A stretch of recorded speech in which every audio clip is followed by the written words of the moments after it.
Eu. Tocando de Fausto. Peraí. Tamo com aquele problema de sempre. Fala alguma coisa. Alguma coisa. Yay. Muito bem. Tudo Essa bem? semana foi mais morna, você percebeu? Sim, eu também tava mais morno. Tava aguentando ver notícia nenhuma, cara.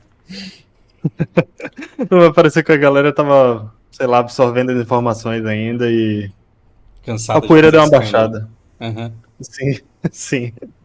Tem muitos escândalos, só. Acho que a única pauta bomba mesmo que teve essa semana nos últimos dias foi o Brasil falando merda, né? Acho que acabou o pragmatismo, acabou o amor com o resto do mundo. Sei lá, foi até a pauta que eu coloquei aqui, a gente começa falando disso. É, É, eu acho que tá certo, porém desnecessário, né? O Brasil não precisa falar óbvio, né? Tipo, mas aham, enfim. eu penso bem por aí mesmo. Então você já viu, né? Você já sabe do que é que eu tô Sim, falando. sim, sim. Vamos contextualizar pro pessoal, até porque tem umas informações a mais aí, o que não está sendo dito pela mídia e o porquê da importância dessa reunião. Uhum.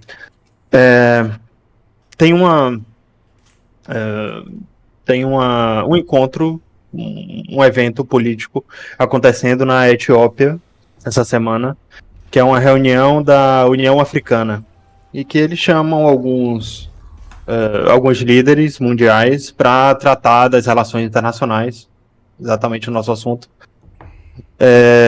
estabelecer relações diplomáticas com países soberanos, estabelecer o que vai ser o 2024 até os próximos anos entre a União Africana e esses países. E um dos convidados, obviamente, o Brasil, que é um colosso, ele sempre é convidado.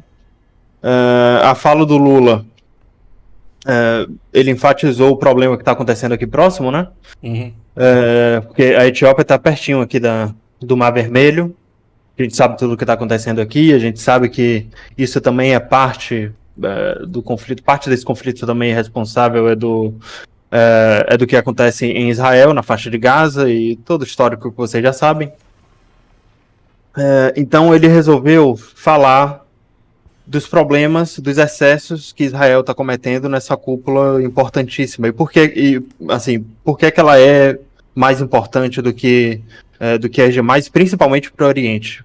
Eu vejo também como um aceno para o mundo que está se levantando. Sabe, eu acho que o Brasil está queimando a largada. Claro que o Lula sabe de tudo que vai acontecer daqui para frente. Uhum. Sim, a posição do Brasil é correta na minha visão, assim, para o lado bom da história, né? O lado correto que vai vencer a guerra, pensando no longo prazo, claro. Só que o Brasil está sendo porta-voz disso. É a coisa que o Brasil nunca foi. O Brasil sempre foi de cima do muro, ele só cai para o lado que está ganhando depois que já está resolvido. Na minha visão, não é o caso ainda. A Etiópia tem recebe essa cúpula aqui em Addis Abeba, que é a capital, porque é o único país africano que nunca foi dominado, invadido, colonizado. As Uhum. cores das bandeiras africanas são quase todas vermelha, amarela e verde, por causa dessa inspiração na Etiópia, por causa dessa força que a Etiópia sempre representou. Então, a Etiópia tem, assim como a China, assim como a Rússia, tem milênios já de história e sem interferência de outros grandes dominadores internacionais. Então tá todo mundo olhando para cá e assim todas as lideranças mundiais mostram alguma indisposição com Israel e reforçam esse discurso contra o que Israel faz na Palestina. Só que o Lula usou o agravante de fazer um comparativo com o Holocausto, com o que foi feito com os judeus na Segunda Guerra. Uhum. Vamos salientar aqui que o Lula não tá errado, mas que é o tipo de coisa que ele não precisa falar, porque ele representa o Brasil no mundo todo. Exatamente. O Israel tá fazendo tanta merda que não precisa do presidente do Brasil falar que tá fazendo merda. O mundo inteiro já reparou. Ele não precisa usar essas palavras que o mundo inteiro usa. Uhum. Exato. O que o Fausto está dizendo é que não tem problema eu, o Fausto, vocês aí do chat dizerem isso. Dizer que faz sentido a gente fazer esse comparativo, mesmo que seja é, do ponto de vista do judeu, é bastante cruel, principalmente do judeu sionista que passou pela lavagem cerebral, não sabe exatamente o que é que está acontecendo. Sim. Ele só concorda com essas ideias porque ele só viu esse lado da história. Sim. Né? Então, é cruel, não é o tipo de palavra que eu use, mas, assim, não é o tipo de discurso que eu gosto de endossar. Não é dessa forma que eu falaria esse tipo de coisa. Eu deixaria a pessoa concluir com outras palavras, até porque minha função diplomática, né? Eu não vou comprar essa briga. Então, o Lula se expressou igual ao Bolsonaro, ele usou das piores palavras possíveis para se expressar em um palanque onde estava todo mundo olhando para ele. Esse é o problema, né? Exato. E representando o Brasil. O Brasil disse isso, não foi o Lula. Imagina que você vai, sei lá, num simpósio, ou entrou, assim, como que chama aqueles eventos empresariais lá? Esqueci o nome desse negócio agora. Mas imagina que você representa uma grande empresa, você é basicamente as relações públicas da empresa, aí alguém da esquerda vai lá e pergunta a sua opinião sobre a Thaís Carla. É aquela gordona lá, né? Uhum. Cara, você como representante da empresa, você não precisa falar o que você pensa. Você como representante do Burger King, você não pode falar. Você fala, é uma beleza que não tá dentro daquilo que me cativa. Você pode falar isso. Você pode falar assim, não faz meu tipo. Não tem problema. Você não precisa dizer que a mulher é linda. Mas quando você fala o que você pensa de verdade, você arma completamente a oposição para fazer o que quiser com as suas palavras. Exato. E Vitor trouxe o ponto mais importante aí do chat. O Brasil está gastando capital político construído por centenas de anos. Exato. O Brasil é um dos poucos países que consegue abrir embaixada em todo lugar. Os Estados Unidos não consegue isso. Israel não consegue isso. Israel tem uma diplomacia foda, não consegue. Claro que metade tem muito inimigo. Acho que comparável à diplomacia do Brasil, só China, por causa da dependência comercial que a China meteu em todo mundo, né? Uhum. Estados Unidos até a década de 90, hoje tá muito difícil, fechou um monte, principalmente na África e na Ásia. Então, sei lá, o Brasil tá sacrificando um diálogo, tá tendo um desgaste que não precisava. A gente poderia ter passado por toda a queda do Império Romano no nosso tempo, sem nenhum desgaste. E a gente tá jogando metade da nossa diplomacia no lixo. Exato. Com países importantes. Isso representa grandes empresas, grande parte do capital do mundo não querer abrir empresa aqui no Brasil. Já não bastava o problema de instabilidade jurídica, liberdade econômica, essas coisas. É mais um agravante, né? Agora, possivelmente com o lobby, lembrando que os judeus são famosos por ter capital monetário, isso não tem nada a ver com a disputa religiosa do Oriente Médio. Isso é uma parada da educação financeira que eles têm desde a infância, que sempre foi assim. Então eles são donos de bancos, de grandes empresas que agora tem motivo para sabotar o Brasil. Não tinha antes, agora tem. Então, justamente isso. A gente está jogando no lixo coisa que foi construída há centenas de anos e sem nenhuma necessidade. Coisa que poderia ter acontecido daqui a 40, 50 anos, quando o tabuleiro já tivesse se desenhado, entendeu? A gente daqui 5 anos, quando Israel não existir mais. Isso não vai acontecer. Vamos lá. Eu parti para minhas anotações aqui para não deixar nada de fora. Claro, teve outra na semana passada, coisa que a gente devia ter coberto. Só que no meio do caminho tinha um Putin no meio do caminho. Não deu tempo de falar.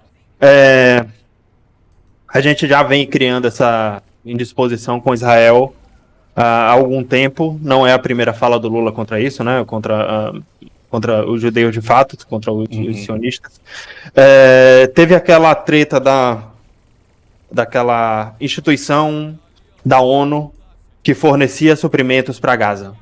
Que ela fica no Egito e fica aqui em Rafah, e ela dá água, comida para os palestinos que passam pelas necessidades depois de tudo que Israel está fazendo. Uhum.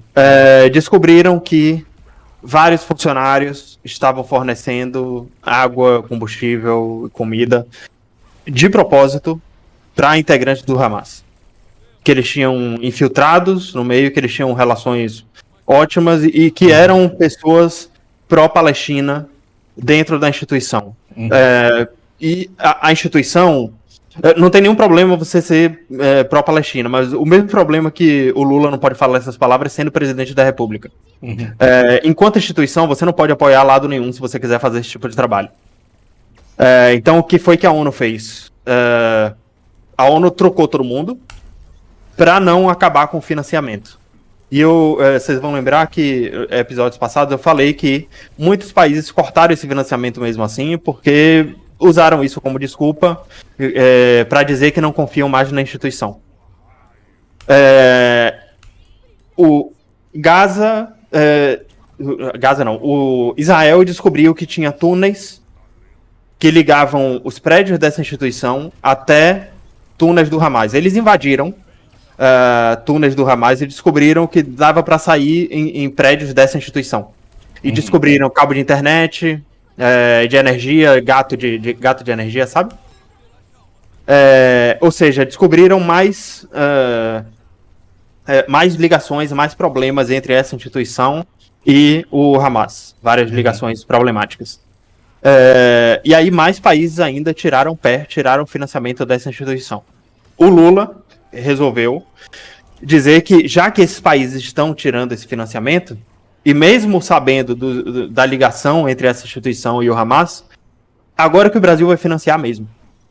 Então o Brasil está cobrindo gastos de Estados Unidos, de França, de União Europeia, com essa instituição, justamente explicando que é a favor do financiamento do Hamas. O Brasil está, institucionalmente, o seu país está a favor de terroristas e não da Palestina, do Hamas. Ele podia ter feito exatamente a mesma coisa com outras palavras, e aí a gente sairia brilhando dali, né?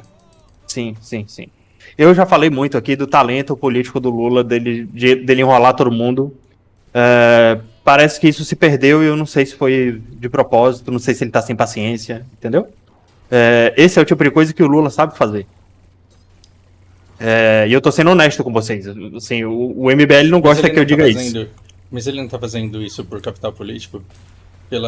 Porque ele vira o arauto do amor, né? Com essa fala. Ele não tá fazendo isso por capital político interno? Porque isso pega muito bem. Só que o povo, ele... Não, eu acho que não. Porque do meu ponto de vista é só burrice. Porque aqui no Brasil você tem instituições...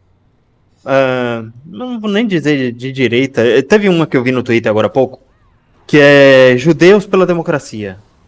É uma página brasileira de judeus não sionistas que fizeram propaganda pro Lula. E que agora estão condenando as palavras do Lula. E que agora estão retirando investimento a instituições, a ONGs, aos zongueiros de esquerda que tem aqui no Brasil. Então ele tá só perdendo, ele tá só apanhando. As pessoas, o que eu digo tem pessoas que apoiam o Lula e vão apoiar independente do que ele diga, essas pessoas não saíram disso. Não precisa. Mas tem gente... Isso, né? Exato, tem gente ali no meio do caminho, que tá abandonando, tá pulando do barco. Eu, como oposição, acho excelente. Acho ótimo. Mesmo que eu concorde, mesmo que a crítica faça sentido, mesmo que eu prefira uma posição pragmática, eu não tô na luta. Do Lula, isso é bom. E pro país, isso é horrível. É basicamente isso. Exato. Eu, enquanto oposição... O país vai perder muito com isso e vai ser um problema que a gente vai ter que lidar caso um dia, tomara, que a gente chegue no poder. Só que, enquanto oposição, eu tenho que achar ótimo. Entendeu? Eu continuei assim. Tudo que a direita quer que o Lula faça, é isso aí mesmo. Tá no game. E é engraçado porque fortalece o discurso da direita justamente que é o de Deus de Israel, né? E aí vai mais gente imbecil falar que tá vendo, uma prova que o Lula é a besta. A pobreza de debate sem tamanho, cara. Pois é. E aí, isso serviu até pra desviar a atenção, né? Porque Israel tava sofrendo muito com a crítica internacional do que eles estavam fazendo aqui. Lembrando, eles mandaram todo mundo para o sul de Gaza e começaram a bombardear Rafah, que é a última cidade do sul Uhum, de Gaza. Ou uhum. seja, tá morrendo mais gente agora do que no início do conflito até agora. Sim, Entendeu? porque tá economizando bomba, né? Porque os caras mandaram juntar tudo num lugar pra eles Exato. ficarem em segurança, e agora que todo mundo juntou num lugar seguro, eu bombardeio. É isso que Israel faz. É. Então o Lula tá certo em falar o que ele tá falando? É claro que ele tá certo. Ele só não precisava comprar um problema diplomático com esse filho da puta. Então, sobre falar da pior maneira possível, é o Fausto que tá fazendo, entendeu? Vocês viram a diferença do discurso que eu falei, E o Lula da não tem que maneira que falar o do Fausto jeito que eu fala. falo, porque ele não pode ser emocional. É esse o problema, gente. Exato, exato. Porque ele tá vestindo a camisa, ele tá vestindo a faixa presidencial do Brasil. Ele tem que ter o decoro de um presidente. O bolsonarista não sabe o que é decoro, mas é. Não adianta. Mas é justamente isso. Israel estava sofrendo pesadamente com as críticas, muita gente estava tirando o apoio, e agora eles têm uma boa desculpa, né? Israel tem o bode expiatório perfeito, né? De poder, com legitimidade, chamar a pessoa de nazista, de antissemita, que é o que a humanidade concluiu hoje, que é o que Uhum, mais se repudia, né? O Putin invade a Ucrânia chamando ele de nazista, e a Ucrânia se defende do grupo Wagner chamando ele de nazista, os dois com uhum. razão, com toda a legitimidade, assim que as relações públicas do mundo funcionam. Então, o Lula está servindo até para isso. Até para Israel conseguir financiamento, dizendo que o mundo diz que Israel é antissemita, que Israel é antissemita, e que isso é uma atrocidade com o judeu médio que não tem nada a ver com essa história. Uhum, Você está dando capital político para Israel fazer a festa em Gaza sem chamar atenção, porque a atenção está desviada para o discurso do Lula. uhum. Parabéns. Parabéns, acho ótimo. Paciência. Mas em resumo é isso. De Oriente Médio que eu trouxe essa semana é isso. Teve uma coisa aqui no mapa que é importante mostrar. Não tá aparecendo aqui agora, eu devia ter printado, acabei esquecendo. Israel atacou posições mais próximo de Beirute aqui, assim, no meio do caminho entre Beirute e a fronteira. E Beirute, mais uma vez, convidou o Irã e todo mundo que estiver no meio do caminho e quiser invadir Israel pelo norte. Disse que a passagem pelo Líbano está livre para quem quiser que queira invadir Israel. Uhum. A gente não sabe como vão ser as respostas. Eu não acho que as respostas disso vão vir a público. Eu acho que a movimentação de fronteira e a invasão de Israel, se for acontecer, por esse convite que o Líbano está fazendo, com legitimidade, porque o Líbano está sendo atacado sem motivo nenhum. Uhum, uhum, Beleza. uhum, Tem o Hezbollah ali na fronteira, mas tá morrendo civil inocente do Líbano, que não tem nada a ver com o Hezbollah, que não tem nada a ver com Israel. E o governo do Líbano tem toda a legitimidade para se defender e chamar outras pessoas para defender o próprio território. É o que uhum, qualquer outro país faria. Isso que eu uhum. quero dizer. Então acho que a gente só. Esse é o tipo de movimentação que a gente só vai ver quando começar a acontecer. Quando começar a ter exercícios militares, ensaios, pré-treinos de, de iranianos, sírios, iraquianos, libaneses na fronteira com Israel, pelo norte. Junta tudo com o Hezbollah, né? A gente sabe que não tem a menor chance, que Israel, a população de Israel, com isso aí, é brincadeira de criança. Mas vamos lá, tem mais alguma coisa que você queira cobrir aqui pelos Não? Orientes Médios? Não, né? Então é isso. Em resumo, Lula acabando com o pragmatismo do Brasil. Acabou o amor para fazer juiz ao título da live. Tem uma, agora partindo aqui pro Mar Vermelho. Mais uma notícia tirando o atraso, né? Que era para ter trazido semana passada e não deu tempo. O Brasil assumiu uma força marítima que é a maior força de defesa dos mares do mundo. Nela tem desde União Europeia, Estados Unidos e com muitos países que são mais pragmáticos. Tem Turquia, tem Brasil, tem Filipinas. Existe uma coalizão de países que não é contra um país específico, como é a OTAN, e a OCX, né, que defende contra interesses do Ocidente, e que é para defender o comércio dos mares. Então, a China também sabe dessa instituição, não sei exatamente se ela participa, não sei se a Rússia tem financiamento nisso também,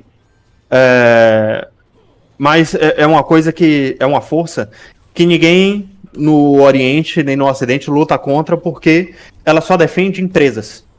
Ela só defende o comércio marítimo, defende navios de containers. Ela não está ali para trocar tiro com outros países, outras instituições.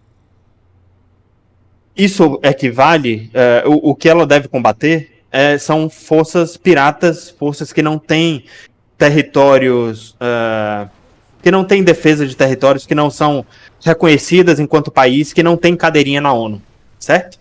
Então isso vale para os Houthis, vale para os piratas aqui da Somália. O Brasil tá assumindo a presidência disso, e é mais um agravante, né? Mas isso vai ser um desgaste. Mas para isso vão questionar a legitimidade e a liderança do Brasil, já que o Brasil está assumindo o lado nos discursos do Lula contra a favor de Hamas e Houthis ali no Mar Vermelho, né? Como é que o Brasil vai assumir, como é que o Brasil está sendo visto assumindo a presidência dessa União para a Defesa Marítima do Comércio, com o presidente da República dando falando esses absurdos em mídia nacional, nos palanques. Então, mais uma. É uma posição complicadíssima. Já seria se o Lula não tivesse essa postura. Porque é um momento delicado, né? Porque China, Rússia estão usando proxies a favor desses conflitos. O mais inteligente seria que o país mantivesse esse pragmatismo, essa neutralidade com todos esses países. Agora, vamos estender aquele papo que a gente teve sobre o Nord Stream. Vamos voltar para a União Europeia até para falar do agronegócio também. Esse assunto a gente tem que destrinchar porque impacta diretamente na economia de todos os países e vai abrir janelas de oportunidade que o Brasil deve ocupar nos próximos anos, naturalmente, né? Já que a gente está à frente da produção de comida do mundo. Descrevendo o cenário antes da guerra, né? Maravilha para os europeus, eles já faziam protesto, né? Já reclamavam de barriga cheia. A Europa comprava energia barata da Rússia, não tinha tantos gastos militares, eles contribuíam com o mínimo para permanecer na OTAN, mesmo com os Estados Unidos demandando que eles investissem em alternativas energéticas e fortalecessem a sua defesa, melhorassem os números de gastos militares, porque eles precisavam se preparar para um eventual conflito com a Rússia.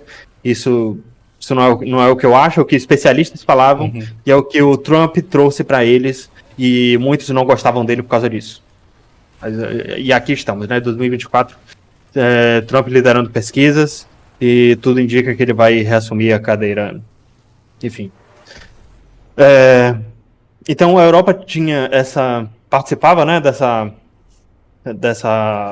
negociação com a Rússia de comprar o gás barato. Tinha colônias ainda na África para fortalecer a eficiência energética da tecnologia nuclear mesmo para fornecimento de energia. E aí veio Greta e umas ONGs europeias que, honestamente, se não for alimentar muitas teorias da conspiração, eu não sei qual o intuito dessas ONGs. Porque tudo indica que são europeus mesmo, que estão defendendo um monte de absurdo, porque assim, beleza, eles querem um mundo mais verde, eles querem sustentabilidade, mas eles não apresentam nada concreto para substituir a eficiência energética. Então, na minha visão, eles sempre foram a criação de um problema, uma sabotagem dentro da União Europeia.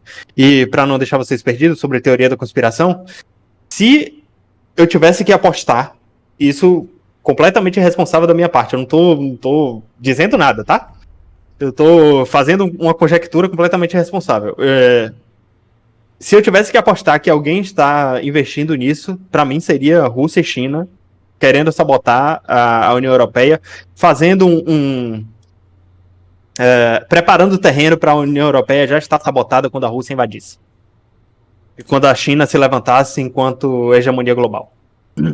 Uma coisa que eu escutava 8 anos atrás é que essa cultura woke, ela tinha origem chinesa e russa, e eu dava risada. E agora eu acredito. Eu acredito, e assim, não só acredito, como é muito claro pra mim que foi. E aí você fala, nossa, Fausta, mas então o outro lado lá é Nico, né? Porque usou a pior coisa que podia usar. Eu falei, não, usou a maior fraqueza. E a prova de que a gente merece se fuder é que deu certo. Sim. Precisa explicar ou não? Porque assim, se o mundo é o do mais forte e a gente tá brigando por causa da cor da pequena sereia, é porque a gente merece se fuder.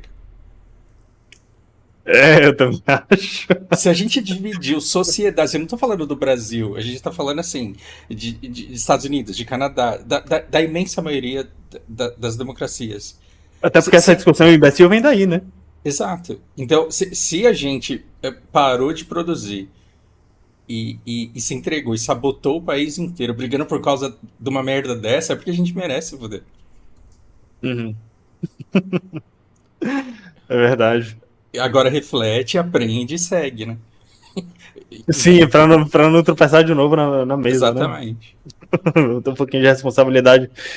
Saber o que é que a gente tá pedindo, porque vai que a gente consegue. É por isso que os europeus passaram. Eles acabaram com... Tirando a França, todo mundo desligou as usinas nucleares e agora estão queimando carvão adoidado e derrubando árvore, o pouco de árvore que eles tinham, porque acabou o gás russo e estão tendo que comprar muito mais caro. E aí vamos trazer agora para o contexto atual. Países africanos se uniram contra o Ocidente. Não necessariamente voluntariamente, né? Muitos sofreram golpes, revoluções, enfim. Não é mais fácil extrair energia barata da África, como tinha a mamata francesa e alemã todos esses anos. Isso acabou. O que a Europa comprava de gás barato foi convertido em gastos militares. Ou seja, se tinha um grande bônus, se tinha um grande fluxo de caixa para produção de comida e indústria, para ONG europeia dizer que seria uma boa ideia se a gente só trabalhasse 4 dias na semana e 4 horas por dia, a gente vai aumentar muito a produtividade se fizer isso. E a China que tem o 996 adorou. Né? 9 da manhã às 9 da noite, 6 dias por semana. É assim que o chinês trabalha. E é assim que ele compete com a União Europeia. Né? Como é que você vai competir com uma população de 1 bilhão de chineses que fazem isso, né? Que fazem isso de maneira extremamente otimizada. E sem reclamar. Enfim. Esse é o cenário da Europa hoje. Eles têm que gastar... eles têm que aumentar os gastos militares, não só com a Ucrânia. Agora todo mundo fala em proliferação nuclear. Esse assunto voltou à mesa, né? Eu quero saber qual... todo dia eu falo isso. Qual vai ser o malabarismo novo do Peter, do Ancaps, para dizer que a Ucrânia está vencendo a guerra, só que todo mundo que suporta a Ucrânia está com medo e se armando e aumentando os gastos militares para se defender da Rússia. Então, que Rússia fraca é essa que não consegue lidar com a Ucrânia? e que mete medo em todo mundo, né? O cenário novo é esse. Você não tem mais energia barata da Rússia, você não tem mais mineração barata da África, e você está tendo que gastar mais. Você aumentou os seus gastos militares para não só com os próprios, né? Não só com o exército e a OTAN, que tinha aqueles 2% que muita gente já reclamava. Agora você tem que mandar armamento para a Ucrânia também, porque você tem uma linha de defesa lá na frente, para você não ser invadido. E qual é o resultado de tudo isso? A gente ainda tem, né? Ainda tem grandes manifestações do agronegócio europeu, que, se por um lado é o que alimenta, o que sustenta grande parte da economia da Europa, por outro são eles agora que estão sabotando a economia da União Europeia. Tem uns 2 meses já que eles estão parando a economia da União Europeia. Eu não sei o que vai ser dos próximos meses, não sei do que é que eles vão viver. Claro que eles têm muita reserva, claro que o euro ainda é uma moeda forte, porque eles têm relações com tudo que é país, né? Eles têm ainda, por ter a questão da liberdade econômica, por ter o próprio imperialismo estabelecido à força relações econômicas com muitos países, eles ainda têm pilares para sustentar boas relações políticas e econômicas, para não deixar a União Europeia passar fome. Mas daqui para frente eles vão ter que trabalhar e muito. Muita gente está revoltada com isso. O agronegócio não aguenta mais pagar combustível caro agora, energia cara agora, porque eles não são grandes produtores de petróleo. Isso tudo é financiado, é explorado pelo Oriente Médio, que também é um fluxo que se fechou. Eles estão tendo que gastar dando a volta na África. Vai reclamar com Israel por causa disso, não comigo. E Netanyahu está do outro lado. Exato. Netanyahu se vendeu há muito tempo. Sim. Não tô falando de Israel, eu tô falando que Netanyahu tá trabalhando pro Putin nessa porra. Sim, eu sei que alimenta essa teoria da conspiração aí, eu não tenho nada a ver com isso. Conspiração, sim, isso é meu. Minha culpa. Mas que parece muito e seria genial, seria. Imagina o Netanyahu virar casaco e começar a atirar nos... Você acha que o Netanyahu tá do lado dos Estados Unidos fazendo esse monte de merda que ele tá fazendo? Não é possível. Seria genial, vou aplaudir muito se for. Netanyahu tá trabalhando pro Putin faz tempo, cara. Faz tempo, porque todo jogo tá perfeito. Assim, você não tem mais exploração da África. Você perde a exploração do Oriente Médio. Você perde o combustível da Rússia. Aí você dificulta o comércio com a China. A pretexto de proteger essa economia. O que falta? Falta os caras não poder passar ali com o navio mais. Uhum. Sim. O israelense eu não sei, né? Onde vai estar daqui 5 anos, mas o Netanyahu vai estar na Rússia. A gente teve uns insights aqui quando a gente estava falando sobre a entrevista do Putin. Só que eu acho que tá muito fácil pra gente enxergar isso tudo. Eu acho que vai demorar muito ainda pro europeu ligar todos esses pontos e ter essa discussão que a gente teve. A gente tem isso tudo. A gente teve isso tudo. A gente tá há 2 anos, 2 ou 3 horas por semana refletindo sobre isso, né? Então, não é como se não desse tempo para amadurecer. Eu não tô dizendo que a gente vai ficar melhor do que especialista, nada disso. Mas se a mídia tá mentindo o tempo inteiro e a gente tá prestando objetivamente atenção no que tá acontecendo no mundo toda semana, alimentado pelos acontecimentos da semana e validando e fazendo correções, né? E assumindo culpas do tipo, viajei aqui, mas isso eu acertei. Então a gente tá fazendo ajustes de cenários que estão deixando a gente com uma visão razoável do que tá acontecendo no mundo. Mas o israelense, ele acha que o holocausto está acontecendo lá fora e que ele não pode sair de casa porque tem um monte de antissemita no mundo. E ele não entende. Não, com certeza. Essa escola que permite que a gente entenda o mundo como ele é, assim, o mais próximo possível da realidade, mesmo estando aqui do Brasil, de muito longe, ela vem da Europa. Foi Portugal, Espanha, Inglaterra, França que ensinaram o mundo a interpretar a realidade do jeito que a gente interpreta. Uhum. E muito dessa diplomacia, desse estudo, foi também copiado, e grande parte dele construído também. O chinês mostrou que ele tem isso há muito tempo, né? Mostrou que essa tecnologia já é meio velha. Mas o que surgiu de útil, o que se levantou de útil da Europa, foi absorvido de bom grado pelos chineses e russos. Eles entendem isso como informação útil. E eles, diferente do que muitos emocionados veem, né, da parte mais ideológica que tem entre os americanos e europeus principalmente, eles veem qualquer informação útil que venha da Rússia, qualquer informação útil que venha da China, como informação inútil, como desinformação, como inimigo. Não. O Oriente tem essa vantagem competitiva. O que eles veem que funciona aqui, eles absorvem, implantam e dane-se. O que eu digo tem muitos especialistas enxergando isso. Tem muitos diplomatas europeus que já estão vindo morar no Brasil, no Irã, na China, na Rússia. O Paraguai tá cheio de alemão. Exato, só que o povão não ouve especialista. A própria Hollywood, o cinema americano, debocha disso. Faz essa crítica às populações e aos governos. População e governo não ouve especialista.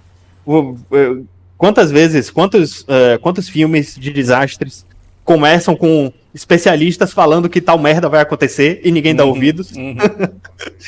Então, sem querer pagar de especialista, mas é porque eu tenho diploma, não importa o quanto a gente fale isso aqui, demora muito para as pessoas absorverem e às vezes não dá tempo mesmo.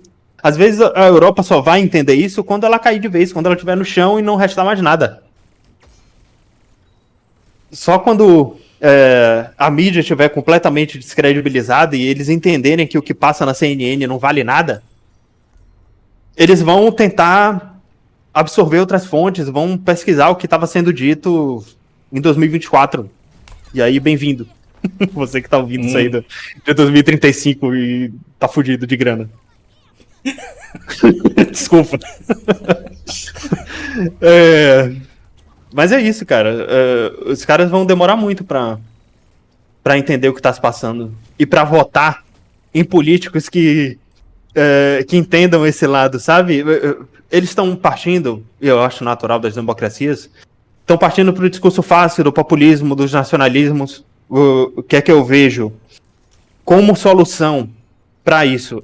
A solução perfeita, né? Se Lucas virasse presidente da Alemanha ou da França, que seja. A gente vai começar a dialogar com a Rússia, com a China, a gente vai... Você entende como tá distante isso?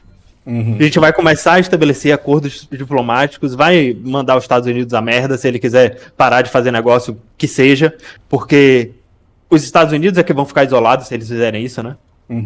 Porque a Rússia mostrou justamente isso, que não adianta os Estados Unidos e a União Europeia sancionarem a Rússia se tiver o resto do mundo inteiro produzindo e dispostos a comprar da Rússia.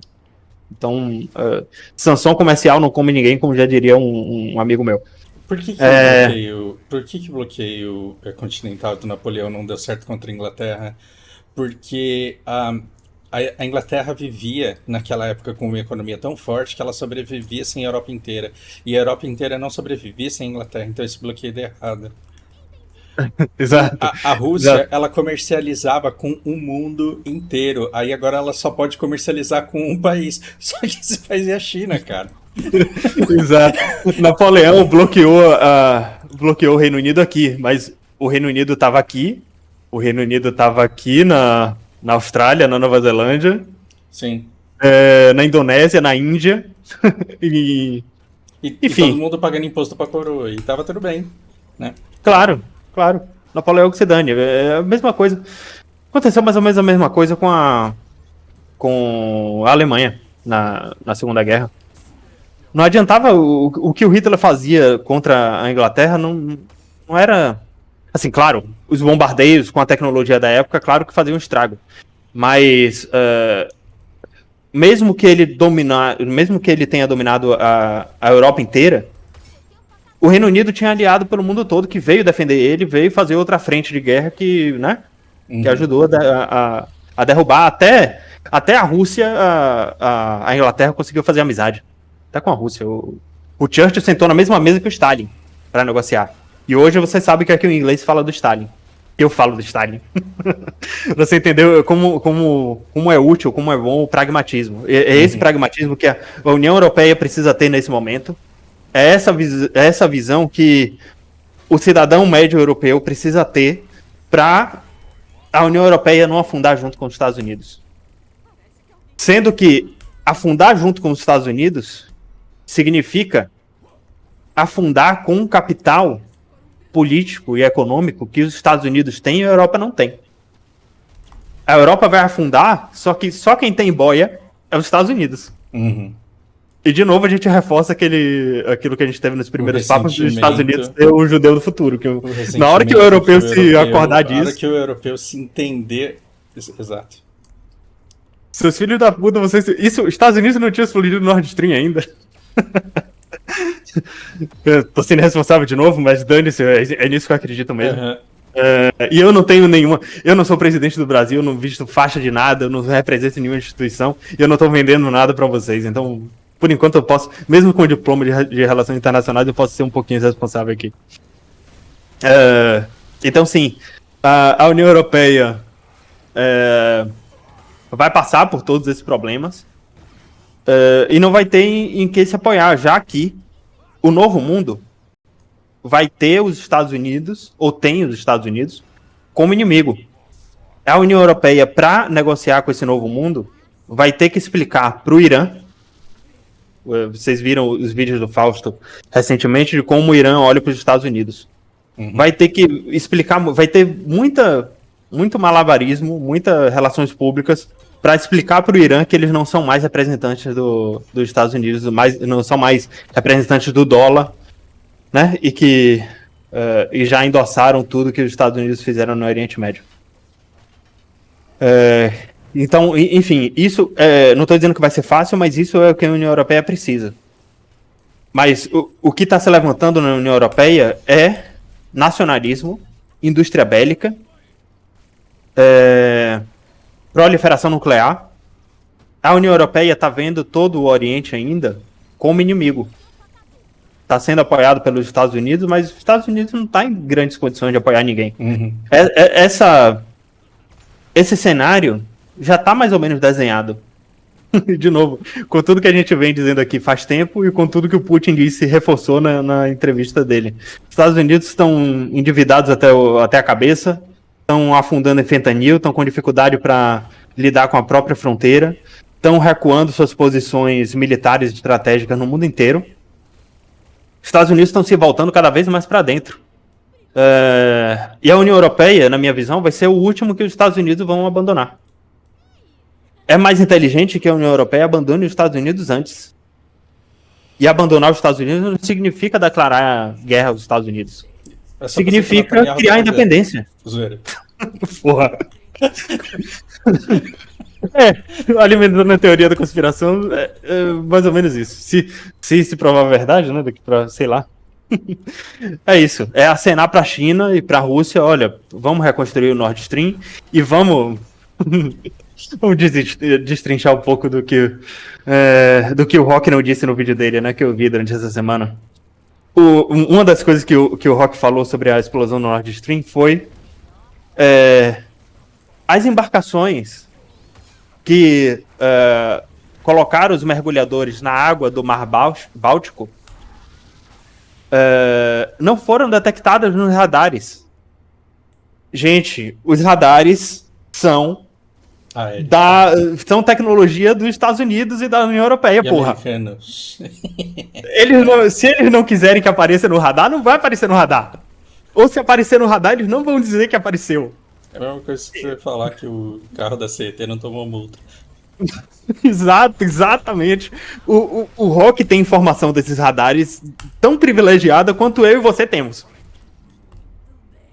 Então é uma bobagem, é uma besteira, é um absurdo falar isso, e ele sabe. Sim. Ele sabe que ele tem que falar isso porque ele tá do lado dele. O emprego é esse, ele aceitou o emprego e ele tá tudo bem, ele tá dormindo tranquilo com isso. Eu não acho que ele quer que os Estados Unidos e a União Europeia afundem. Ele sabe de tudo isso. Só que ele tá numa posição complicada também, né? Ele sabe de tudo isso e não pode. Ele não pode falar outra coisa porque é o ganha-pão dele. É, É triste até a posição dele, é complicada. coitado. Não, coitado nada, ele é rico, porra. Não, então, de ter todos Coitado esses da gente. mandatos, de ter o mandato que ele teve, de ter a grana que ele ganha, mentindo pra todo mundo, coitado. É. Bem que o cara tá tendo algum conflito moral. É isso. Eu não vejo. É só ônus, é só desgrita. A gente não dá uma boa notícia pra União Europeia. E falando sobre o agravamento da questão, eu vou tirar o exemplo de Paris aqui, que eu achei ótimo. Aqui em Amsterdã tem coisa parecida também. Os fazendeiros colocaram tratores nas saídas das ruas. E aqui em Paris, você vê como é a malha rodoviária de Paris, tudo converge para o centro, certo? Uhum. Então, se você obstruir algumas poucas rodovias aqui, você para o país inteiro. E os fazendeiros, eu não sei como é que tá hoje, que eu não li muita notícia para essa semana, mas da semana passada, da semana retrasada para passada, eu vi que eles passaram dias obstruindo essas ruas e nada chegava em Paris. Nada conseguia chegar ou sair de Paris, a não ser que fosse, a não ser que fosse rico de jatinho, né? O Macron e empresários de Paris conseguiram sair, políticos. Mas o povão, muita gente que mora em Paris e trabalha nos arredores não conseguiu. E aí eu tô falando de todos os setores importantes da sociedade, né? De médicos não conseguiram, Uhum. muitos funcionários de mercados grandes não conseguiram chegar nos seus locais de trabalho, porque a cidade estava toda obstruída por tratores e protestos estavam tomando conta das cidades. Então, para as pessoas, para o povão, para o público comum, a mesma coisa que acontece com greve de caminhoneiro aqui no Brasil. A gente tem O pessoal de São Paulo até uma não tem experiência muito alternativa. parecida.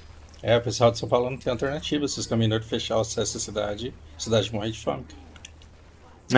Exato. É uma coisa muito parecida. Você tem o que você tem na conta, você tem alguns mercados, farmácias e hospitais que não podem parar, e assim, se você tiver acesso, assim, dentro da cidade, boa sorte, mas para grande parte da sociedade fica difícil chegar nesses locais, você só tem o mercadinho local de sua rua até o suprimento acabar, né? Uhum, uhum. E aí, qual é o incentivo que as pessoas têm? Comprar o máximo possível, estocar em casa e rapidamente acaba.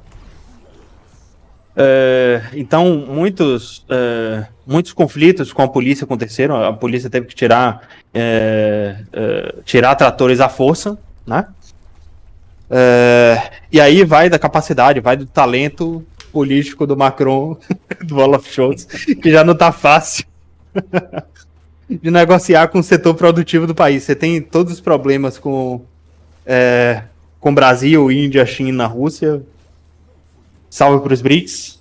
Todos os problemas com os conflitos de Israel, você ainda tem que lidar com essas pressões internas da economia. Então é isso, você tem todos os desgastes, não só econômicos, mas também políticos. Não tem vida fácil para o europeu médico, nem o europeu médico. Para o médico também, mas quer dizer para o europeu médio, nem para os políticos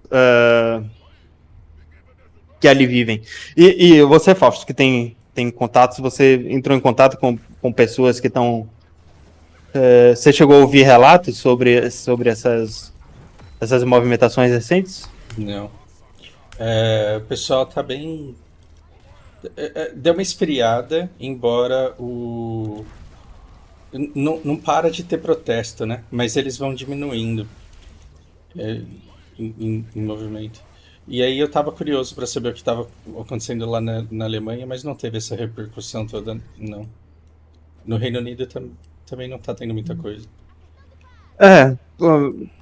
O Farinazzo já tinha cantado a pedra que o Olaf tem uma das posições mais complicadas. Porque dentro da União Europeia mesmo, ele tem o próprio Macron tentando ocupar o espaço dele, tentando ocupar o espaço de liderança, de economia mais importante. Então, França e Alemanha têm rusgas institucionais dentro da União Europeia, para ver quem manda mais ali, né? Uhum. Para além dessa pressão, ele tem aqui no Oriente Médio, inclusive, de novo, não tem vida fácil para a Alemanha, nem no discurso, cara. Porque a Alemanha tem o pezinho na consciência de ter criado. O Holocausto nas costas dela, né? Exato. Ter criado as condições para que todo mundo em volta levassem os judeus para Israel e fundassem um Estado ali. Uhum. Então, Então financiamento. ela tem uma certa dificuldade de se levantar contra o que está acontecendo. Né? Exato, porque exato. É muito doloroso para a Alemanha ser acusada de nazista. Né? Exato, mas entenda, tá acontecendo de novo. A Alemanha está sendo acusada de nazista de novo, porque muita gente, cada vez mais pessoas interpretam o que Israel está fazendo com Gaza como outro holocausto. Aí estão dizendo, Alemanha, você de novo, Alemanha. Você de novo apoiando uma atrocidade dessa. Então tá difícil. Os alemães, mesmo com essa dívida histórica na cabeça deles, que eles têm que apoiar Israel incondicionalmente, tanto financeiramente quanto apoio político no discurso, eles têm essa posição complicada, tem gastos lá, tem gastos na Ucrânia, a Alemanha é mais forte, tanto politicamente quanto economicamente, que a Polônia. Então eles mandam grande parte do contingente alemão está na Polônia. A Polônia é o país mais armado da União Europeia, tirando a Ucrânia, né? Justamente porque eles são a linha de frente que vai enfrentar a Rússia no futuro, se o conflito escalar. Se num futuro, espero eu que muito distante, espero eu que a gente não veja isso nunca. Eu acho que assim, no meu ponto de vista amador aqui, eu acho que isso não acontece, não. Eu também acho que não acontece. Mas enfia isso na cabeça do alemão e do polonês que estão vendo a Ucrânia ser invadida. Se eu fosse polonês, aí eu acreditava. Né? É isso. Eu nem sei falar alemão. Não sei nem explicar isso pra eles. Não tem nem como. Mas daqui de longe eu acho que também não acontece. Mas assim, eles estão vendo a força da Rússia e eles encaram que, com toda a desinformação rolando, eles encaram uma possibilidade da Rússia, depois que... A gente vai falar de Ucrânia ainda, porque, sei lá, talvez eles tenham razão. Enfim. Eles veem essa grande ameaça aí e a Alemanha envia tudo que tem de grana de soldado para a Polônia. Então, é a posição mais complicada que tem, a do Scholz. Muito me surpreende que ele não tenha caído ainda. Porque todo esse capital... Porque a Alemanha é a que tem mais a perder. Por que o Netanyahu não caiu ainda? O Netanyahu não caiu ainda porque Israel está muito próximo de virar uma ditadura. É engraçado, assim, tem esse livro que eu falei que eu comecei a ler lá, O Fim do Poder, e é os prismas de poder que a gente tinha antes, que eram os países, assim, é uma narrativa que não se sustenta mais, porque você tem muito capital e muita gente muito poderosa influenciando tudo ao mesmo tempo. Uhum. Cara, que pergunta boa que você me fez, velho. Eu tô tendo várias conjecturas aqui, várias coisas passando pela minha cabeça. Então, quando você pergunta por que esses dois não caíram ainda, não é tão simples quanto a instituição, a democracia, o Estado. É muito mais complexo do que isso. Assim, não é uma gangorra, assim, é uma estrela com um monte de gente pulando ao mesmo tempo e pesando e puxando. E às vezes o cara, ele coloca todo o dinheiro dele num lobby, numa pressão, que faz a coisa movimentar por um sentido que não era nem o que ele queria. De tantas forças diferentes que estão atuando sobre o mundo. Uhum. Então junta-se assim, os estrategistas de um país, eles falam, vamos adotar esse discurso e vamos fazer isso, porque lá na frente vai dar nisso. Só que a coisa lá não é linear, são tantos poderes que o discurso dele é distorcido e ele é transformado numa outra coisa. E aí o cara não pode dar para trás, mas ele tem que seguir. E a gente olhando de fora para o poder, a gente acha que o poder ele é muito livre, muito estável para fazer o que ele quer, mas ninguém tá livre mais. Ninguém, nem as ditaduras. Vamos pensar enquanto país. Vamos destrinchar esse pensamento que é muito bom. Muito boa essa linha que você puxou. De bate pronto, se você me perguntar para eu responder imediatamente por que o Netanyahu ainda não caiu, eu vou responder porque ele é o grupo mais organizado, ele é o que foi mais competente em unir forças para dominar o parlamento, dominar a narrativa e fazer o que ele quiser e fazer as vontades dos sionistas radicais dentro de Israel. O Olaf Scholz, mais ou menos a mesma coisa. Ele foi a pessoa que a Angela Merkel confiou para passar o bastão. Ele teve o apoio de uma das pessoas mais talentosas que já pisaram no governo alemão, depois de você sabe quem.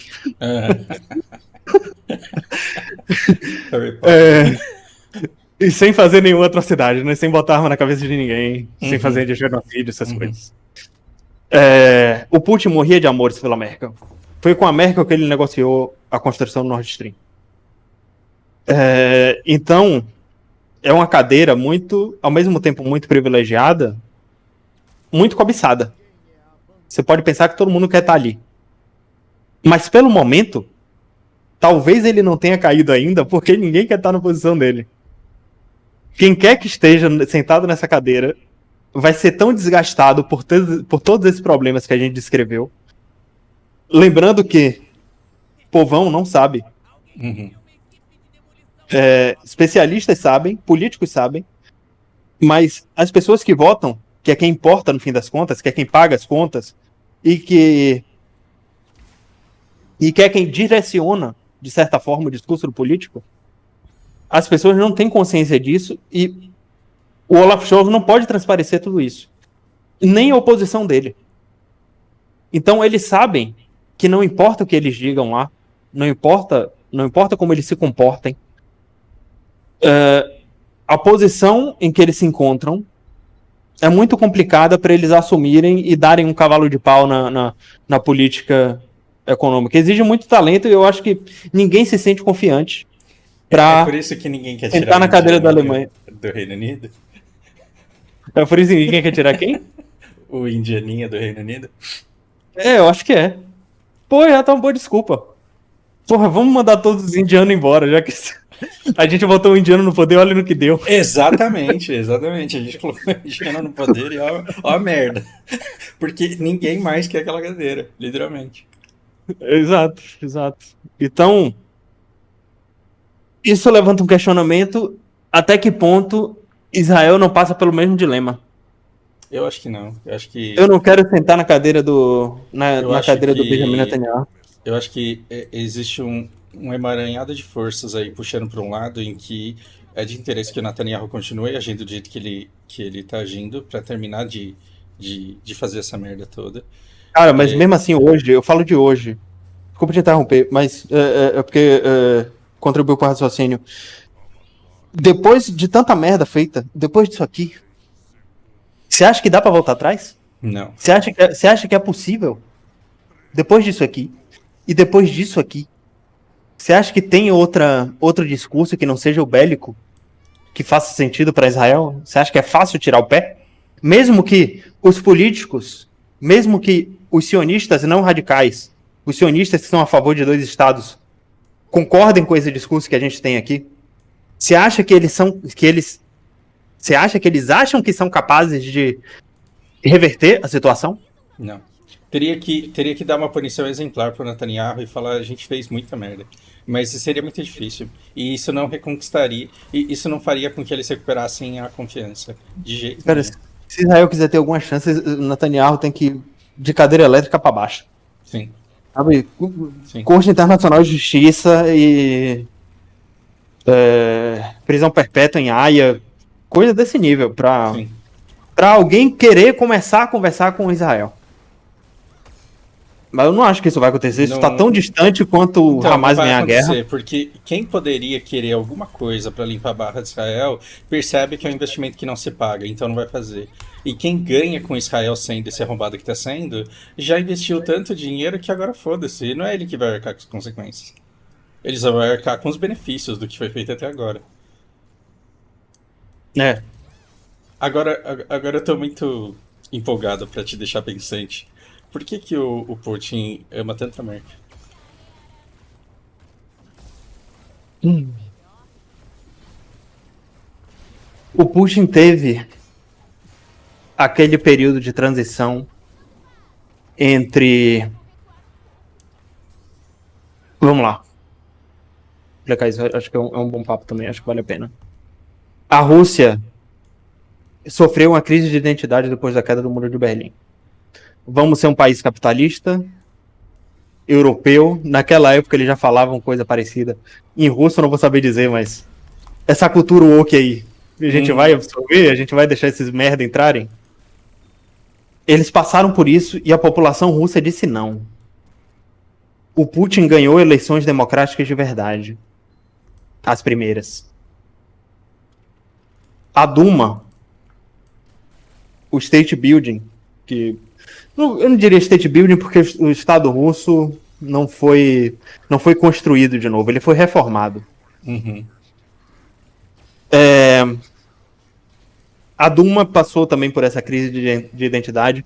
O que é que a gente vai ser daqui para frente? E a conclusão foi que,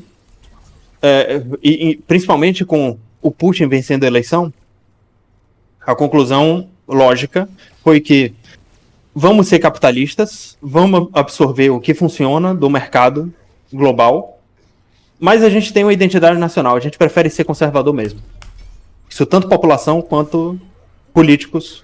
Isso acho que até foi importante para unificar, para não ter grandes revoltas quando o Putin ameaça invadir a Ucrânia por causa desses pretextos. Exatamente nesse período de transição em que a Rússia foi a mais democrática da história da Rússia, a Merkel estava no poder e foi quando começou esse namoro entre... Não teve um namoro de fato, tá, gente? Eu tô falando de instituições Alemanha e Rússia, estados. Foi quando isso começou. Lá no Mein Kampf está descrito que o país que conseguir unificar o núcleo de Berlim e o núcleo de Moscou vai dominar o mundo. Uhum. O conceito de Heartland, que sempre teve dividido mais ou menos entre esses dois. Então, se Alemanha, Merkel, e de novo, aquela construção da União Europeia. A gente falou um pouquinho da construção do Estado russo, vamos falar um pouquinho da construção da União Europeia. A União Europeia tem aquela piada de que quando a União Europeia foi consolidada, a Alemanha ganhou a Segunda Guerra e ninguém percebeu. Uhum. A economia da Alemanha dominou todas as outras. O euro foi construído baseado no marco alemão. Uhum. E a política internacional da Alemanha foi a que predominou para o resto da União Europeia. Toda a diplomacia da União Europeia é feita mais ou menos pelas diretrizes da Alemanha, que são muito boas. Uhum.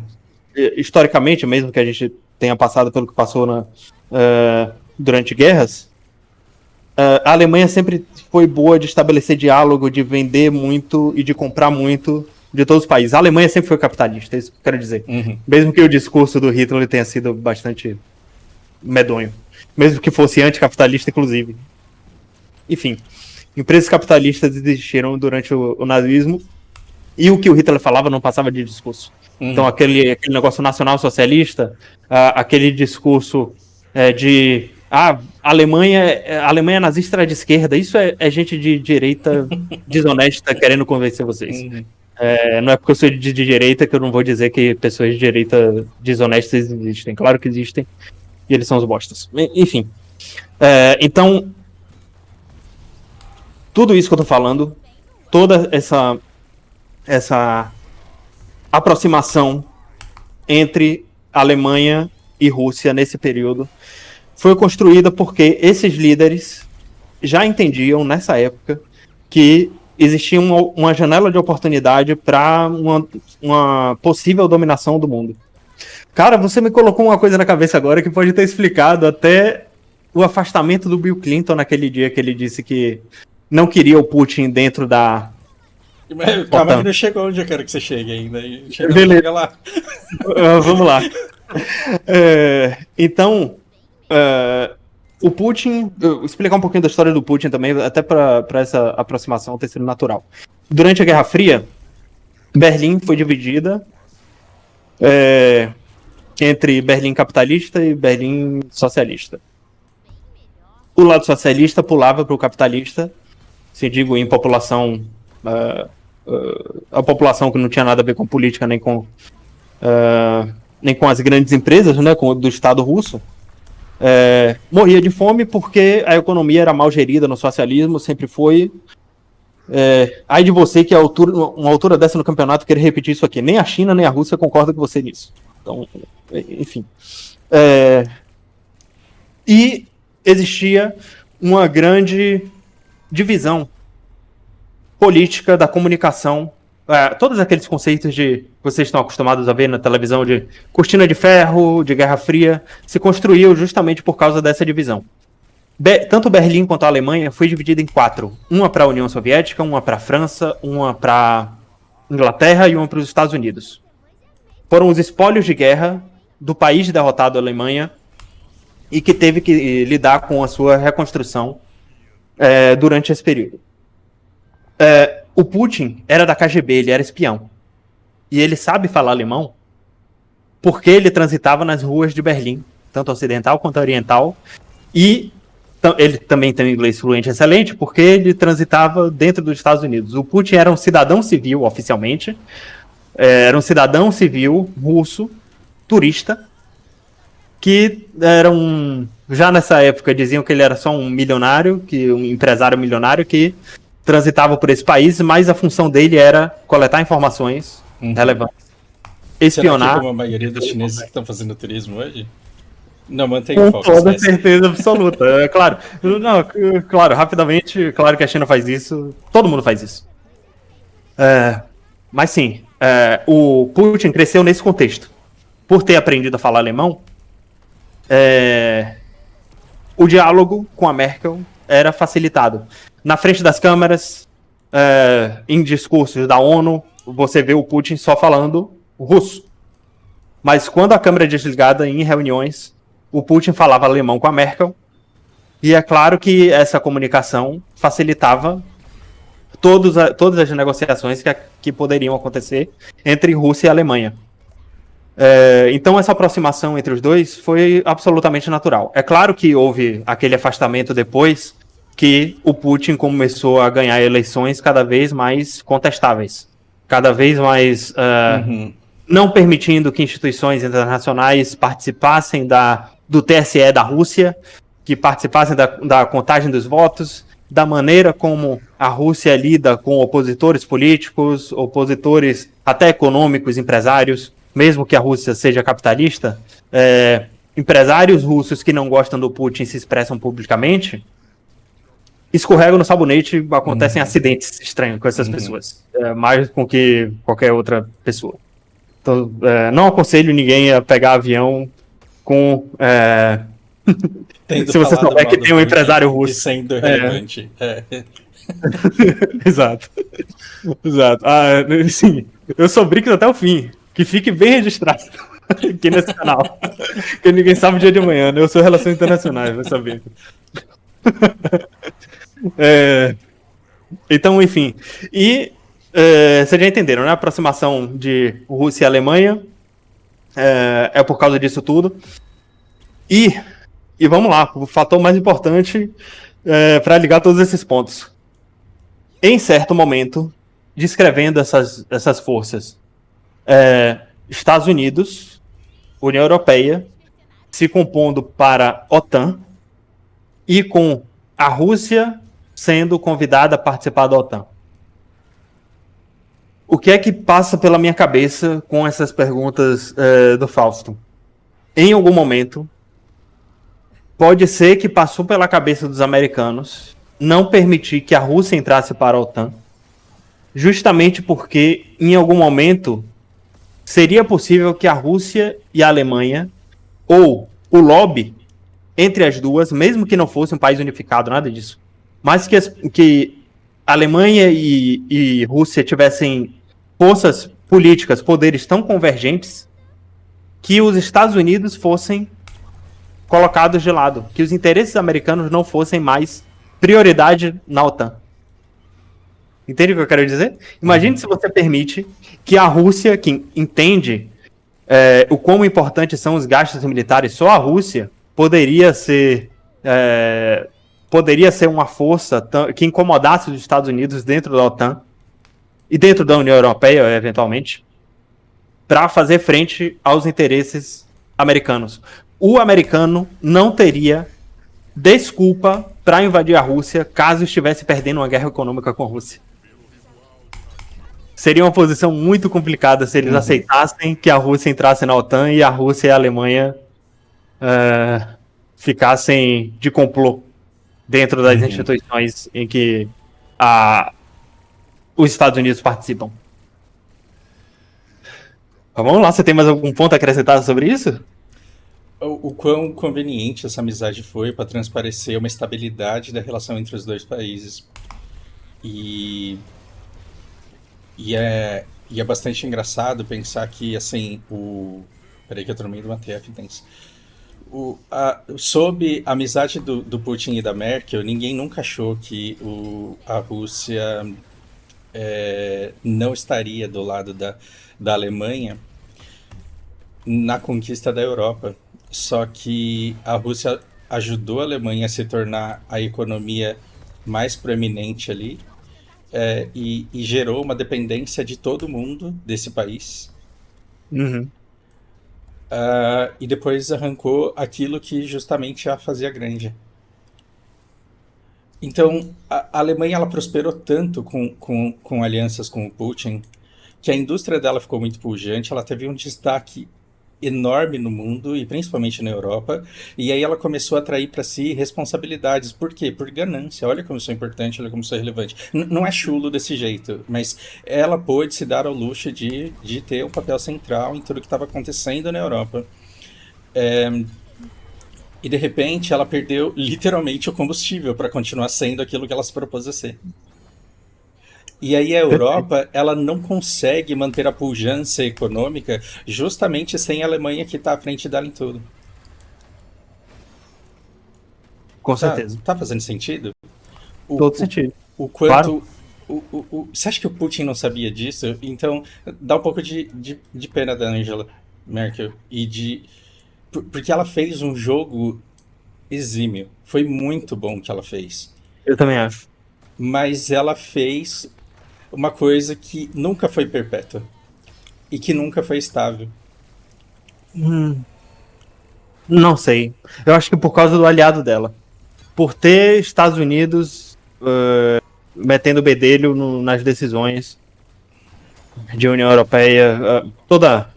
E aí é a herança do Plano Marshall falou mais alto, né? Uhum. Eu acho que as intenções da Merkel nessa época talvez nem tivesse esse maquiavelismo todo de se juntar para a Rússia para se voltar contra os Estados Unidos em algum momento, defender interesses, Não, esse ela tipo só de queria coisa. o país dela crescendo e ela conseguiu, e parabéns para ela, né? Mas olha como Sim. toda a Europa ela se desenvolveu pegando o embalo nesse crescimento econômico que eles tiveram com as circunstâncias que estavam dadas ali, né? Uhum. Gente, Você entende que não tinha como ela se prevenir disso? não, não tinha, não tinha. Não tô dizendo que ela fez besteira. Eu tô dizendo que o Putin, Sim, ele é muito foda. Não estou dizendo bom. Não estou, prestem atenção. Eu não estou dizendo que o sim. Putin é bom. Eu estou dizendo que o cara é foda. Simplesmente isso. Sim. Que ele tem sucesso nas suas No seu intenções. planejamento estratégico. E essa guerra, ela tá ganha desde que ela existe, né? Não foi uma coisa. Nunca precisou. Bom, aí é o engenheiro de obra pronto falando. Deixa quieto. É. Faz sentido. Em 2024 tá fácil falar já. Exato. É. Deixa eu abrir esse mapa aqui ainda. Tem a. porque a gente tá falando de Rússia ainda, vamos falar um pouquinho do conflito. O que é isso aqui? Armênia,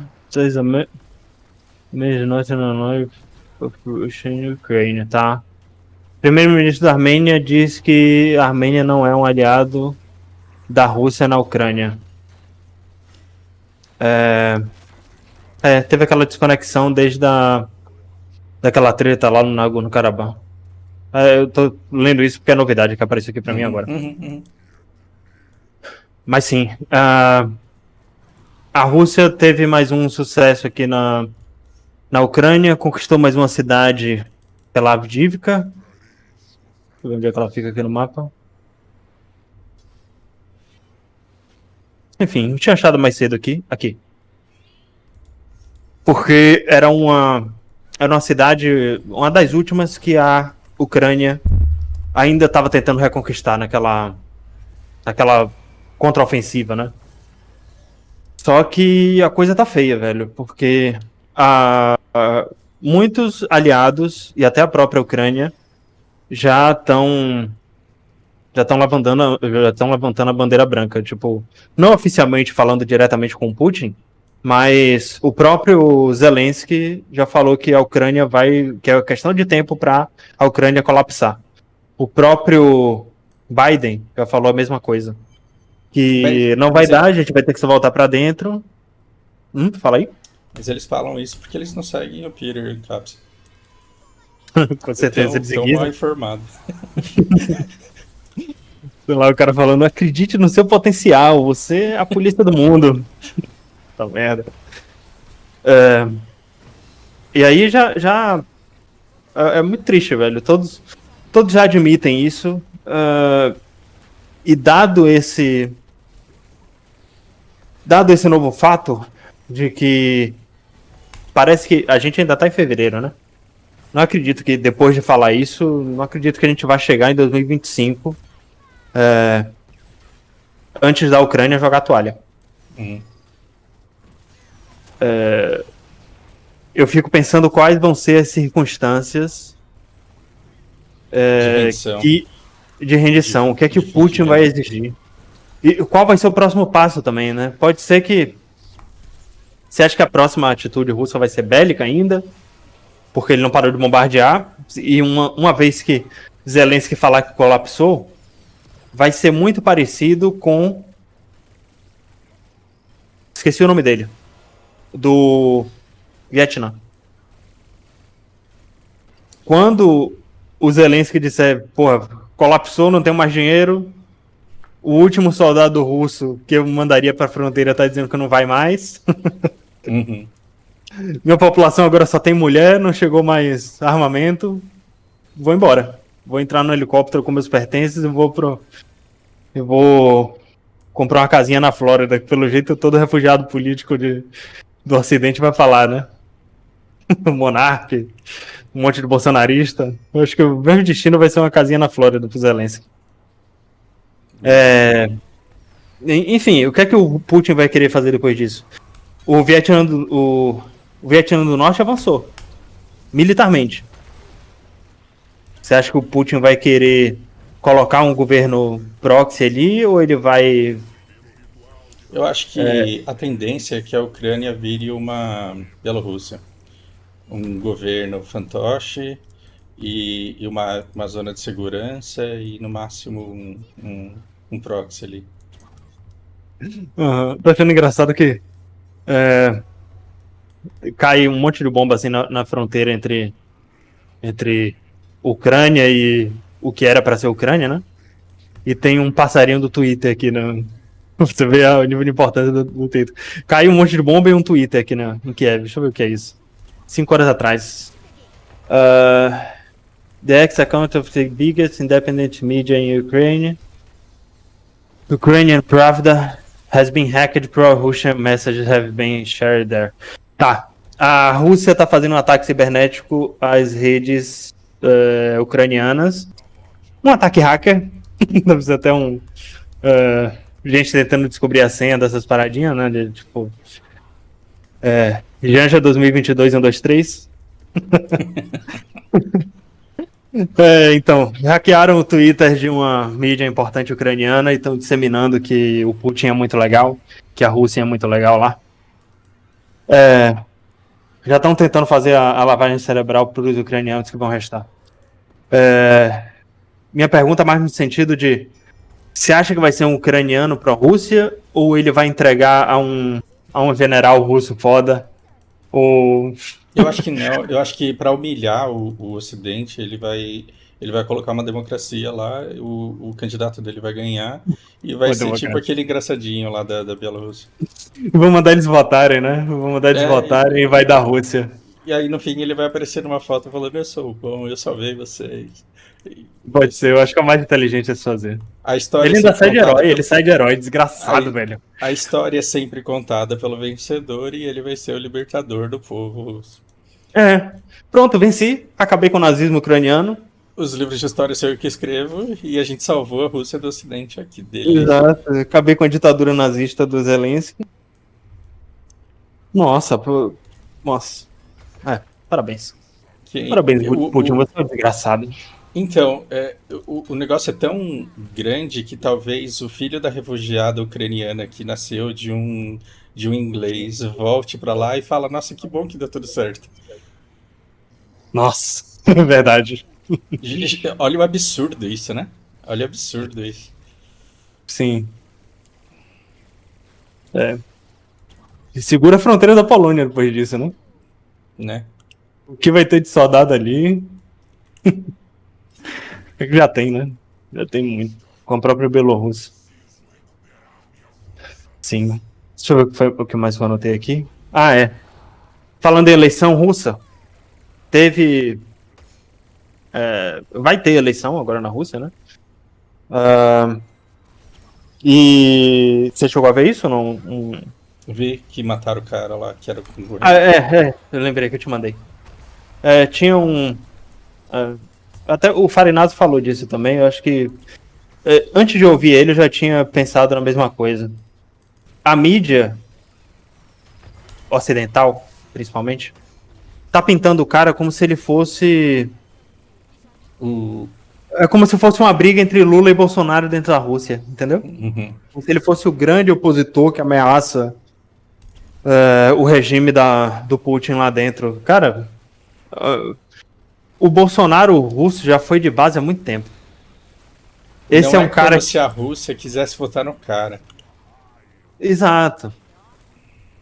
É porque ele era um dos poucos que ainda tinha, eu diria que legitimidade, porque ele tem um grande público, ele tem um grande talento político para movimentar massas, para ser grande em rede social, para ter algum problema de. Tipo assim, pro Putin ter que deslocar, poxa, que chato, vou ter que mandar a polícia bater nessas Uhum. pessoas. Uhum. Assim, sendo um ditador, não tô falando que é certo. Assim, que ele ainda causava uma dor de cabeça pro Kremlin. E que ele estava pontuando perto dos 20% nas últimas pesquisas. E que eu acho que as pesquisas são legítimas porque são promovidas pelo próprio Estado russo. Então, o cara pontuar 20% em uma pesquisa para dizer que ele era um grande opositor russo, que ele tinha chance de ganhar, né? Brincadeira. Numa pesquisa que o Putin tem 50%. Então, sei lá. Eu digo que acredito nessa pesquisa porque não é com isso, não é com esse tipo de informação que o Putin ganha a narrativa. Ele ganha a narrativa matando as pessoas. Então, se aparecer alguém com 20%, vai morrer em questão de tempo. Faria grande alarde por causa disso. Eu digo porque essa notícia, para mim, não é grande coisa. Ele não é o primeiro, não vai ser o último a fazer barulho, a construir um grande público de rede social contra o Kremlin e escorregar no sabonete. Isso já acontece há um bom tempo. Agora, a quem interessa essa retórica, né? Esse acontecimento? Você vê que eu acho muito legal essa perspectiva de que tudo que parece conspiração geralmente é aleatoriedade burrice, que as coisas não são assim tão controláveis como parece, mas depois que as coisas acontecem, elas são extremamente usadas e manipuladas a bel prazer, assim, ao gosto de quem se beneficia com isso. Aham. Então, esse cara morrer, claro, é trágico. Não é algo que não é esperado, mas ter tomado as proporções que tomaram, isso não tomou a proporção que tomou porque o cara morreu. Tomou a proporção que tomou porque serve a narrativa ocidental de que o Oriente é o mal. Porque olha como eles são Perfeito. perversos. Eles mataram um cara que era candidato. Meu Deus, onde já se viu? Mataram um candidato que é antidemocrático. Meu Um cara que Deus. mata um candidato à presidência seria capaz de jogar uma bomba numa criança em duas. Seria capaz de bombardear uma cidade onde tem um povo encurralado. Seria capaz disso. E assim, fica patético você fazer as manchetes daquele tamanho sobre inimigo político do Putin, enquanto você tem 28 mil corpos, assim. Cara, ok. Mas assim, o canal pertence a alguém e todo mundo que tá te falando alguma coisa tá falando por algum motivo. Tome muito cuidado com quem fala as coisas pra você de graça. É. Acho que é até bom ligar esses pontos. Até trazer o Tucker Carlson de volta aqui. É, essa notícia tá sendo propagada, tá sendo. Claro, é um desastre, é uma merda. Não tô falando que é o que eu defenderia, não tô falando que eu gostei, nada disso. Claro que é uma merda um governante ter. Um governante matar os opositores políticos pra se manter no poder. É claro que é uma merda.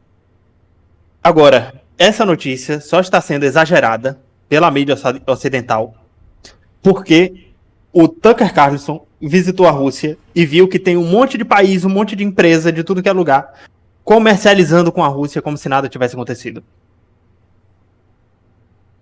Essa histeria midiática pela morte do cara para denunciar a Rússia enquanto ditadura e não democracia ocidental do bem é uma propaganda contra investidores que estão colocando grana na Rússia. Gente, como vocês podem colocar dinheiro na Rússia? A Rússia é do mal. A Rússia é evil. É mega evil. É tão ruim quanto a União Soviética ou pior. Então não leve a sua marca pra lá. Exato. Exato.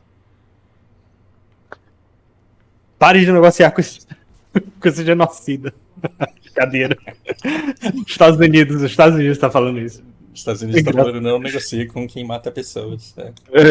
Não negocie com imperialistas, com. Enfim. Teve mais uma que foi bastante midiática. Aqui na Venezuela aconteceu coisa parecida.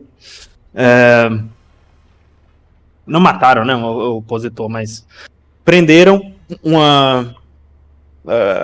Isso eu tô trazendo porque foi mais uma que meu professor falou essa semana, que ele apareceu na CNN. Tentando alertar, né? O especialista tentando alertar uma galera que ninguém vai dar ouvidos a ele, só quem vai ouvir ele são alunos de RI, entusiastas da geopolítica, vocês. Pouca gente. Dentro da Venezuela, para você ver como o ditador também não pode fazer qualquer coisa, como por mais ditador e controlador que ele seja, ele também tem inseguranças, ele também, na cabeça dele, esse é o tipo de coisa que ele precisa fazer. Na cabeça do Putin, esse é o tipo de coisa que ele também precisa fazer. Uhum. Ele precisa matar esse cara, porque senão ele vai parecer fraco diante dos 500 potenciais ditadores que estão ao redor dele, na alta cúpula. Então, se ele parecer fraco, se ele não derrubar esse cara, alguém vai derrubar o Putin e vai vir coisa pior aí.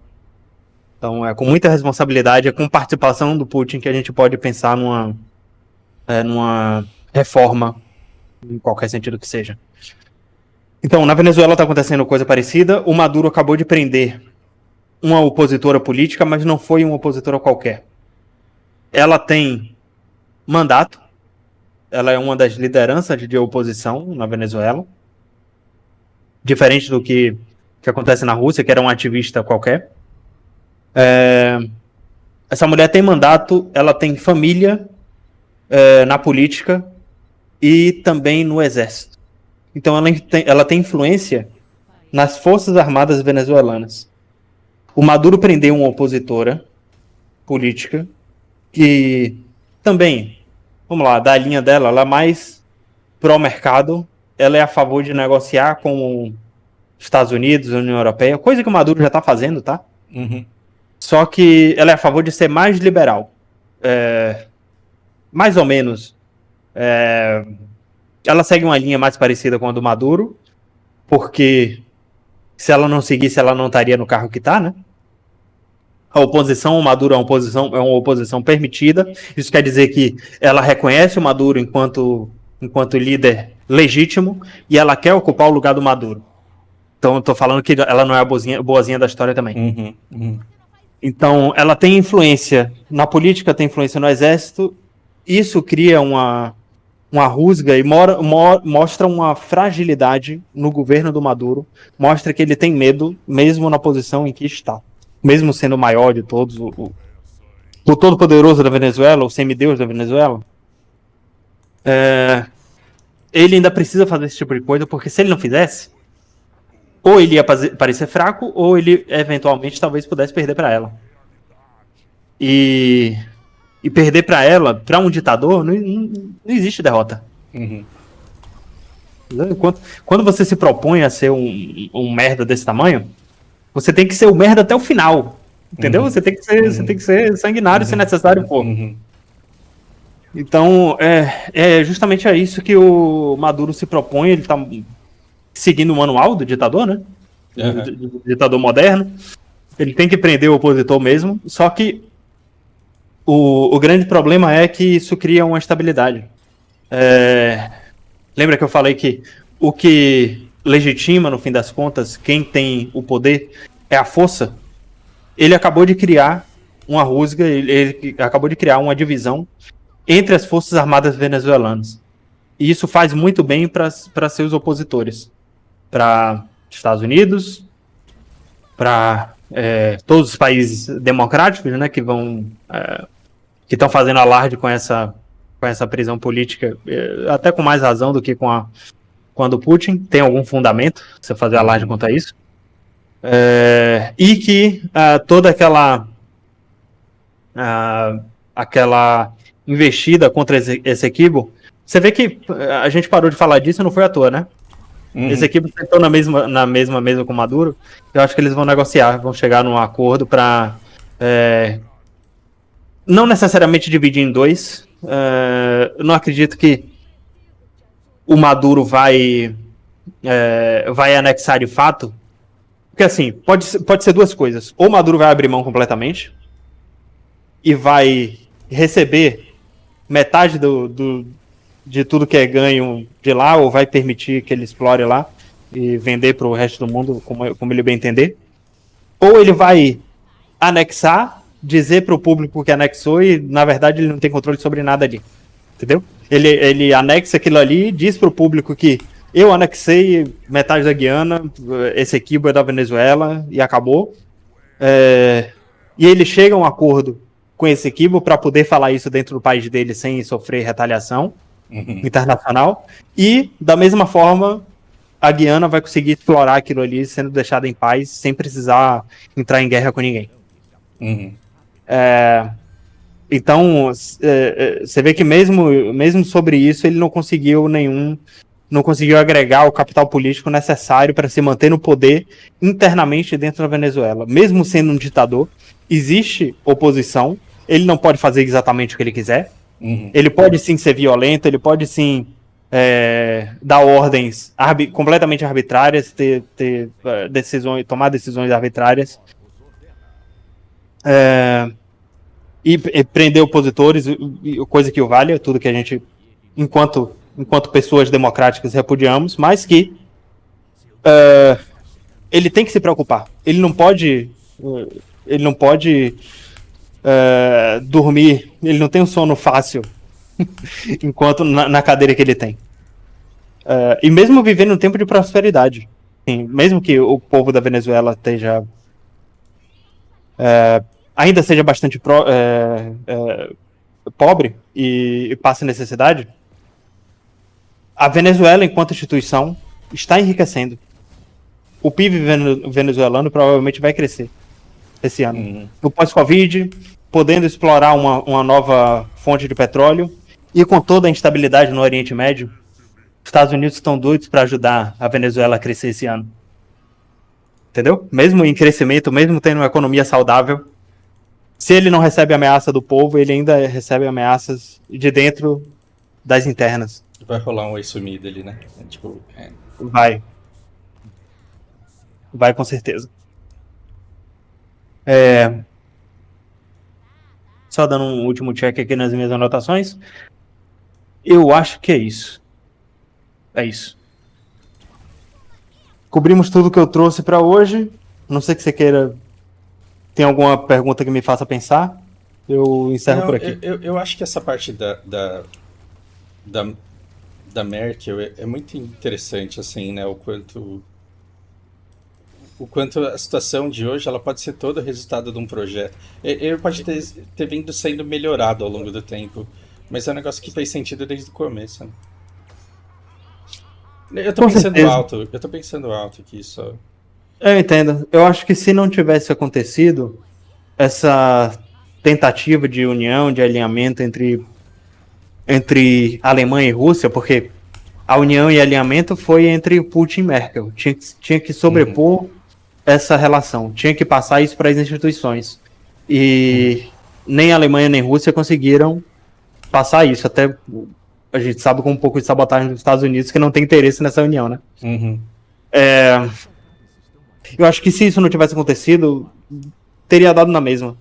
Eu acho que esse conflito entre Rússia e Ucrânia poderia ter acontecido antes, inclusive. Eu acredito numa pureza nessa relação, porque nada de ruim saiu disso. Em nenhum momento a Alemanha passou a perna na Rússia, nem a Rússia passou a perna na Alemanha. Não, mas houve uma criação de interdependência ali, né? Que acabou sendo bom para um lado. Eu só cheguei nisso por causa daquele vídeo da China que eu te falei. O gasoduto dos caras ficou pronto em 2021, cara. Isso Bem lembrado. é impossível. Vale a pena trazer isso pra cá. Isso. Sim. A relação Putin-Merkel, a relação Rússia e Alemanha começou do meio para o fim da década de 90 e se estendeu até 2020. Até 2014, a gente pode dizer que foi quando a Rússia colocou o pé dentro da Ucrânia. Eu acho que foi quando a Rússia entendeu que não existiria diálogo, não existiria relação fácil entre russos e ucranianos enquanto eles estivessem sob influência da União Europeia. Em 2014 começou a arranhar essa relação. Entre 2014 e 2021, a Rússia começou a se preparar para não ter mais interdependência entre Rússia e União Europeia. A Rússia se preparou sozinha para cortar relações, se necessário fosse. E aí eles construíram um gasoduto na fronteira com a China. Tem um gasoduto passando aqui, nessa pequena fronteira, entre Rússia e China, que foi negociado e construído ao longo desses anos, e quando a Rússia invadiu a Ucrânia, já estava pronto. A Rússia já estava pronta para fechar a torneira da Alemanha antes do conflito começar. E a Alemanha não estava pronta para comprar gás em lugar nenhum. Então ela só se fudeu nessa. Infelizmente, ela não se preparou, ela não teve diplomacia suficiente para lidar com os Estados Unidos. O que ela teve foi uma Greta Thunberg dizendo para desligar as usinas nucleares, que agora eles estão correndo atrás do prejuízo e queimando carvão, prejudicando muito mais a natureza do que estavam antes. Foi ouvir conselho da China, da China em proxy, né, no meio de ONG, e se fudeu no conflito. Paciência. Agora estão tendo que pedir ajuda justamente da China. Justamente daquelas pessoas, daquelas empresas, dos países que eles têm ainda interdependência para industrializados.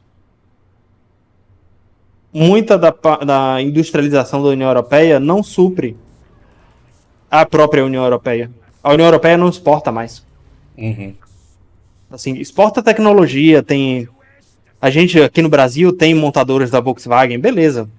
Mas o grosso da, da produção industrial da União Europeia fica na União Europeia e não é suficiente para a União Europeia. A União Europeia não é autossuficiente. Uhum. Ela ainda precisa comprar muito da China. Uhum. E essa relação se manteve por causa das políticas imbecis da Agenda 2030, que eu nunca fui a favor, nem na Faculdade de Relações Internacionais. E isso era meio que. Foi engraçado, eu acho que vale a pena compartilhar com vocês. Porque era meio elefante na sala. Porque eu estudei, sempre estudei muito, fui muito participativo, mas sempre me declarei ANCAP, sempre fui muito contra ONU, Agenda 2030. Eu sempre vi que tinha alguma coisa errada ali. Não sabia exatamente dizer o que era, mas eu sabia que aquilo ia acabar mal. E aqui estamos. Tem muito colega meu dando de cara com a realidade hoje, né? Uhum. Tendo que, tendo que reinterpretar a realidade, mesmo com o curso de Relações Internacionais em mãos, eles têm uma visão eurocentrista do mundo ainda, e dominado por escola de Frankfurt, que seja. Que seja. Como gostam de dizer os ditadores aí, a história me inocentou das discussões idiotas da faculdade.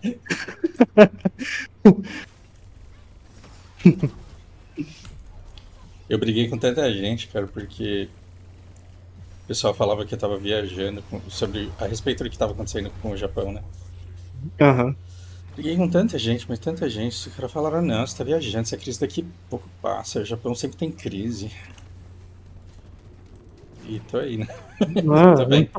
Eu sou da escola de Relações Internacionais do Itamaraty. Eu não briguei com ninguém, foram eles que brigaram comigo. Se eles quiserem entrar pro MBL, tá todo mundo convidado. Bora votar em Kim Kataguiri, prefeito de São Paulo, isso aí. Sandro Filho, vereador de Salvador. Tá Pai todo mundo amado. convidado. Eu não brigo com ninguém. Dane-se! Dane-se, eu sou político. Todo mundo convidado pra missão, assim que ela existir. Semana que vem, essa semana eu tô coletando assinatura. Vamos pra cima. É isso, senhores. Seguimos? Cara, muito obrigado. É isso, né? Por É hoje. isso.